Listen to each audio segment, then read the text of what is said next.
Bueno, pues de Múnich volvemos a este estudio de France 24 para que Marta Moya nos ponga en contexto hoy una de las principales noticias del día. Marta, bienvenida en este viernes. Hola Rodrigo, buenas tardes. Venimos de Múnich al estudio y volvemos a Múnich ahora. Pues adelante Marta, porque como estamos viendo, allí ha iniciado esta conferencia de seguridad. Centenares de líderes mundiales, miles de analistas, de personas en este certamen, en esta conferencia que se celebra allí en la capital bávara. Se habla mucho de las tensiones entre Europa y Estados Unidos, pero se habla mucho también de China, de Gaza, Irán o de Ucrania. Pero cuéntanos, ¿qué es exactamente este evento? Hemos escuchado en los últimos años escuchar mucho de él, pero quizás antes no se conocía tanto. Sí, es posible, por eso vamos a dar un poquito de contexto histórico. Hablamos de la Conferencia de Seguridad de Múnich, un evento anual que se celebra desde 1963. Entonces, en el marco de la Guerra Fría entre Occidente y el bloque soviético, comenzó como una pequeña reunión que congregaba solo a militares y expertos en defensa de algunos países europeos y de Estados Unidos, y hoy reúne a líderes mundiales, expertos y a cientos de periodistas. La elección de la ciudad tampoco es baladí, Múnich, ya que esta urbe del sur de Alemania fue el corazón de la Europa occidental, con gran tradición de diálogo internacional, y también cuenta con la querencia personal del fundador de la conferencia, un antiguo oficial alemán opositor al régimen nazi. Desde 2009, la propia organización entrega un premio para valorar los esfuerzos en paz y seguridad de figuras internacionales. Hoy, durante la inauguración de la conferencia 2026, el canciller alemán abordaba el gran tema de fondo que domina la seguridad y las relaciones internacionales actuales: China y Estados Unidos. China está reclamando el liderazgo mundial. Ha sentado las bases para ello durante muchos años con paciencia estratégica. En un futuro previsible, Beijing podría estar a la altura de Estados Unidos en el ámbito militar. China explota sistemáticamente las dependencias de los demás y está reinterpretando el orden internacional en función de sus propios intereses. Si hubo un momento unipolar en la historia tras la caída del muro de Berlín, hace tiempo que pasó. En cualquier caso, la pretensión de liderazgo de Estados Unidos se está viendo cuestionada. Quizás ya se haya echado a perder. Merz, líder de la primera potencia de Europa, ha hablado en su discurso de fortalecer los lazos entre el viejo continente y Washington después de meses de amenazas por parte del gobierno de Donald Trump. Mientras, en paralelo, el secretario de Estado Marco Rubio se reunía con su homólogo chino y tiene previstas también bilaterales con Zelensky sobre Ucrania y con Dinamarca y Groenlandia, Rodrigo. Bueno, pues muy interesante todo lo que va a pasar estos días allí. Habrá que poner un ojo, desde luego, a lo que está pasando. Pero bueno, esta conferencia de Múnich ha sido escenario de grandes discusiones sobre seguridad y hay que ver también lo que va a pasar ahora mismo. Vamos a poner algunos ejemplos. En efecto, vamos a hacer un poco de retrospectiva, a remontarnos concretamente a 1995, con un panorama internacional diferente al actual, aunque con algunas similitudes de fondo, en un contexto posguerra fría, con la caída de la Unión Soviética y un debate sobre la expansión hacia el este de la Alianza Atlántica, la OTAN, un tema al que Rusia ya por entonces se oponía, como hoy en día. Durante la conferencia de Múnich del 95, Polonia ya estaba dispuesta a sumarse al bloque defensivo. Bueno, creo que nuestra futura adhesión a la OTAN es un hecho consumado. El único problema es cuándo y cómo. Y cuando hablamos de aspectos prácticos, la cuestión es cómo debemos estructurar nuestras fuerzas, qué tiempo de cambios infraestructurales debemos introducir, pero básicamente qué tipo de cambios en los procedimientos de la doctrina militar debemos adoptar para ser más compatibles con los estándares de la OTAN. Estados Unidos, por aquel entonces, se comprometió a dar garantías de transparencia a Rusia. Sea cual sea nuestra decisión, la OTAN se compromete a mantener a Rusia plenamente informada. No habrá sorpresas y Rusia no quedará aislada. Instamos a Rusia a que participe plenamente en este diálogo y en la Asociación para la Paz. Si lo hace, Rusia verá más claramente que, lejos de trazar nuevas divisiones de seguridad en Europa, la OTAN quiere borrar las líneas que aún existen. Después de estas declaraciones en la Conferencia de Seguridad de Múnich, Bill Clinton, en julio de 1997, se abrió a la expansión de la OTAN a Polonia, República Checa y Hungría, abriendo asimismo nuevos cismas con el gigante ruso.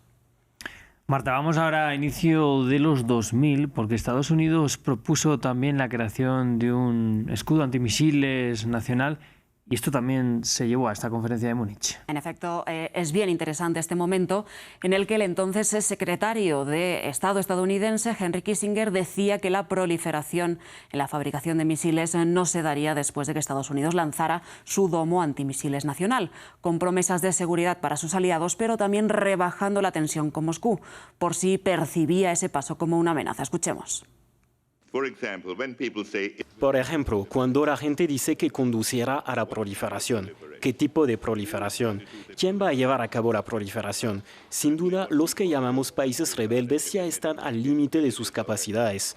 Rusia tiene más armas nucleares de las que puede mantener. Entonces, ¿estamos hablando de China? Y si estamos hablando de China, creo que es un problema que se puede manejar como parte de las negociaciones generales sobre el control de armas.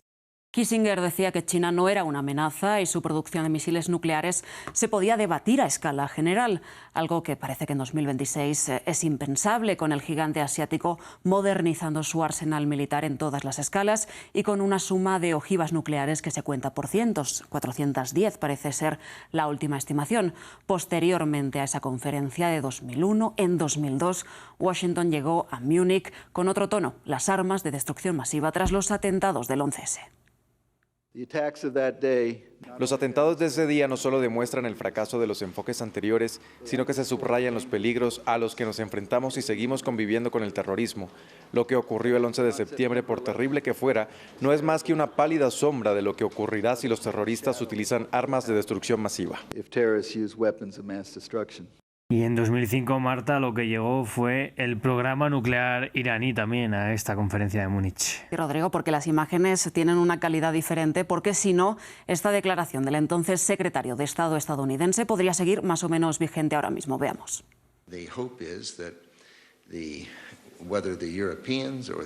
La esperanza es que tanto los europeos como el OIEA puedan seguir por la vía diplomática y encontrar la manera de persuadir a Irán de su aparente camino hacia el desarrollo de una bomba nuclear.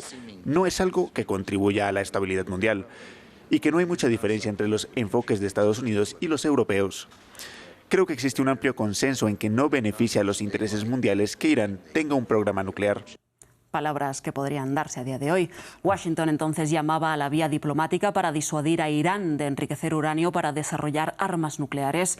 Ha llovido desde entonces, especialmente porque en 2015 se firmó precisamente un acuerdo nuclear del que luego Washington se retiró unilateralmente 3 años después y ahora busca renegociar bajo amenazas de ataques militares ese mismo programa nuclear. Pues ha cambiado mucho el mundo, Marta, en estos últimos años. Pero está claro que hay ciertos temas que se van repitiendo cíclicamente. Al final estas alianzas con ciertos países o enemistades no cambian tanto. Pero tenemos que hablar, por supuesto, del gran tema que ocupa este año, que ha ocupado también algunas de las últimas conferencias, Rusia y Ucrania, la guerra en curso. Efectivamente, Rodrigo, primero hay que destacar, ¿no?, el discurso del presidente ruso Vladimir Putin en 2007, considerado histórico y un punto de inflexión en las relaciones entre Rusia y Occidente, tras unas palabras de Putin que criticaron abiertamente a Washington y a la OTAN. Un Estado, Estados Unidos, ha sobrepasado sus fronteras nacionales en todos los sentidos, en lo económico, en lo político, en lo humanitario, todo impuesto por un solo Estado. ¿A quién le gustaría eso? En los asuntos internacionales vemos cada vez más a menudo que se intenta resolver tal o cual cuestión partiendo de la experiencia política propia, basada en las condiciones actuales, y eso es muy peligroso. Conduce a una situación en la que nadie se siente seguro.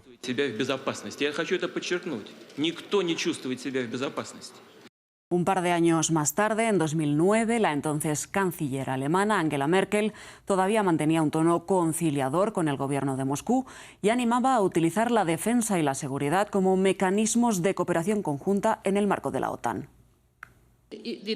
Debemos intensificar el Consejo OTAN-Rusia y también debemos responder a las propuestas del presidente ruso Medvedev para encontrar posibilidades de una cooperación más estrecha entre la Unión Europea, la política europea de seguridad y defensa y Rusia en el marco de la seguridad europea.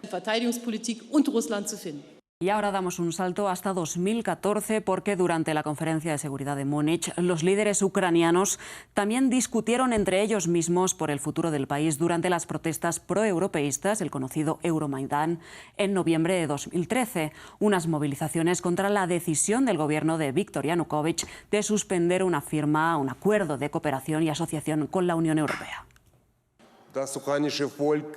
El pueblo ucraniano ha demostrado y ha aprobado que es capaz de defender su decisión sobre Europa a pesar de las medidas represivas que se están tomando. ¿Estás con los grupos extremistas que llevan logotipos y emblemas que se parecen a los emblemas nazis? ¿Estás con ellos? ¿Estás con los extremistas que atacan a la policía con cócteles Molotov? La fricción en Ucrania en ese momento, Rusia y Ucrania, punto también de fricción en esta conferencia de seguridad de Múnich y fuera de ella.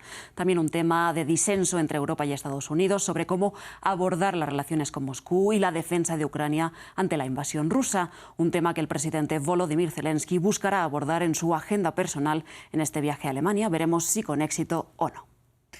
Pues Marta, veremos si con éxito o no, desde luego. Lo vamos a ver durante este fin de semana y la próxima semana también. Muchísimas gracias por este En Contexto. A ti, Rodrigo, gracias.